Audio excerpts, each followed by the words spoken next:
নমস্কার বন্ধুরা, আজ আমি বানাবো ওটস ইডলি।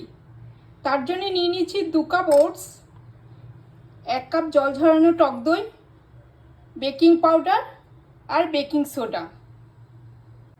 প্রথমে একটা মিক্সিং বোল নিয়ে নেব, তাতে ওটসগুলো দিয়ে দেবো। দিয়ে দেবো টক দই, দেবো অল্প নুন, 1 চামচ বেকিং পাউডার, 1 চামচ বেকিং সোডা। আর এই দুটোকে মিক্স করে নেব। মিনিট ঢাকা দিয়ে রেখে দেবো। 10 মিনিট হয়ে গেছে। ভালো করে মিক্স করে নিচ্ছি। ভালো করে মিক্স করা হয়ে গেছে। এবার আমি ইডলি স্ট্যান্ডটা একটু করে তেল ব্রাশ করে দেবো। এবার মিক্সটা ঢেলে দেবো।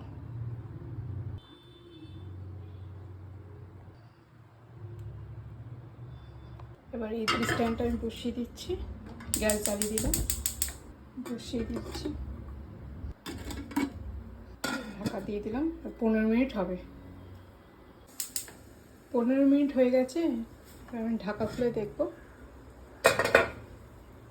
হয়ে গেছে, নামিয়ে নেব।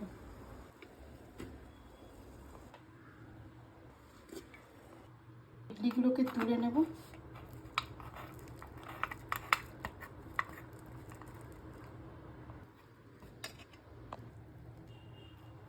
ওটস ইডলি হয়ে গেছে আমার। এবার নারকেলের চাটনির সাথে পরিবেশন করব। আপনারাও করে দেখবেন। ভালো লাগলে লাইক করবেন, কমেন্ট করবেন। নমস্কার।